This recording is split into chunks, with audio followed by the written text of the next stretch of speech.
High friends welcome back to my channel Shayari Banerjee diaries.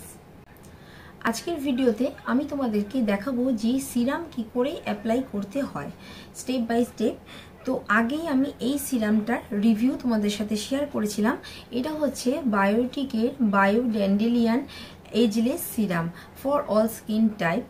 तो एटार review आमी शेयर करेछिलाम, बाट आमी एबार तोमादेरके देखाबो जे कि करे स्टेप बाई स्टेप एई सीरामटा अप्लाई करते हय। এটা হলো 40 ml এর প্রোডাক্ট আর এটার প্রাইস হচ্ছে গিয়ে 230 রুপিস, বাট এটা আমি কিনেছিলাম 180 রুপিস দিয়ে। এটা আমি কিনেছি নাইকা থেকে। তোমরা অনলাইন বা অফলাইন যে কোনো জায়গা থেকে পারচেজ করতে পারবে। আমি যখন কিনেছিলাম তখন অফ চলছিল, তাই আমি পেয়ে গেছি 180 রুপিসে। এটা কিন্তু 100% আয়ুর্বেদিক প্রোডাক্ট, বোটানিক্যাল এক্সট্রাক্ট দিয়ে বানানো হয়েছে। এই সিরামটা কিন্তু একটা ভালো দিক হচ্ছে এটা কিন্তু dermatologically tested serum, preservative free আর অর্গানিক্যালি পিওর সিরাম। আর এতে যে ইনগ্রিডিয়েন্টস আছে এর ব্যাপারে এখানে অনেক কিছুই লেখা আছে। আর এটা অয়েলি স্কিনের জন্য খুব ভালো একটা সিরাম। যাদের অ্যাকনে প্রন স্কিন তারাও এই সিরামটা কিন্তু ইউজ করতে পারে, আর যাদের রিঙ্কেলসের প্রবলেম আছে তাদের জন্য কিন্তু খুব ভালো একটা সিরাম হবে। তবে নিয়মিত ব্যবহার করা হলে কিন্তু ত্বককে উজ্জ্বল করতে অনেকটাই হেল্প করে, কালো দাগ দূর করে আর বলি রেখা দূর করতে সাহায্য করে। এছাড়াও স্কিনকে ইউথফুল রাখতে হেল্প করে। তাহলে চলো বন্ধুরা এবার এর ইউজেসটা দেখে নিই। সিরাম অ্যাপ্লাই করার জন্য প্রথমে কিন্তু ফেসটা ভালো করে ক্লিন করে নিতে হবে। তো আমি কিন্তু এখানে ফেসটা ভালো করে ক্লিন করে নিয়েছি ফেস ওয়াশ দিয়ে। তারপর অ্যাপ্লাই করতে হবে রোজ ওয়াটার বা টোনার, যে কোনো টোনার কিন্তু ফেসে অ্যাপ্লাই করতে হবে। যার যেরকম স্কিন টাইপ সেই স্কিন টাইপ অনুযায়ী কিন্তু টোনারটা অ্যাপ্লাই করতে হবে। তো এবার আমি টোনারটা কিন্তু অ্যাপ্লাই করে নিচ্ছি।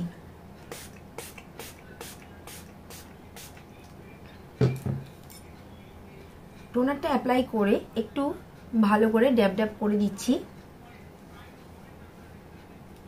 টোনারটা যখন ভালো করে মুখে অ্যাবজর্ব হয়ে যাবে তারপরে কিন্তু সিরামটা অ্যাপ্লাই করতে হবে। টোনারটা কিন্তু ভালো করে অ্যাবজর্ব হয়ে গেছে, এবার কিন্তু অ্যাপ্লাই করব আমি সিরাম। তো এবার আমি এখানে দেখো সিরামটা নিয়ে নিয়েছি। সিরাম কিন্তু খুব বেশি লাগে না। তো যেই সিরামটা নিয়েছি দেখো, এবার সিরামটা কিন্তু অ্যাপ্লাই করে নেব।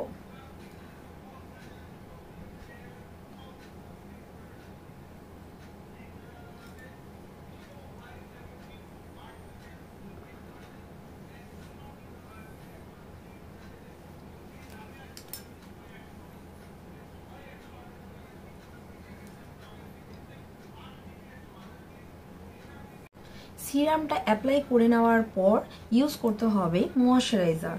যদি তোমরা ময়শ্চারাইজার ইউজ করতে না চাও তাহলে কিন্তু ময়শ্চারাইজার ইউজ নাও করতে পারো, কিন্তু যদি তোমরা এসি রুমে থাকো তাহলে কিন্তু অবশ্যই ময়শ্চারাইজার ইউজ করতে হবে। আমি এখানে নিয়ে নিয়েছি ময়শ্চারাইজার, বা ময়শ্চারাইজারটা কিন্তু ভালো করে ফেসে অ্যাপ্লাই করে নিচ্ছি।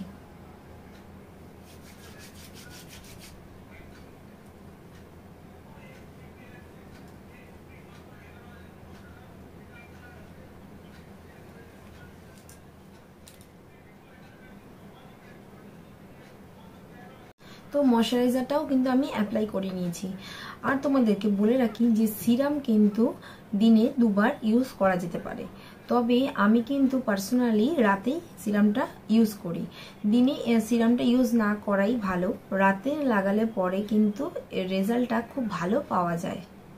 তো বন্ধুরা আশা করব আমার আজকের এই ভিডিওটা তোমাদের অনেক সমস্যারই সমাধান করতে পেরেছে।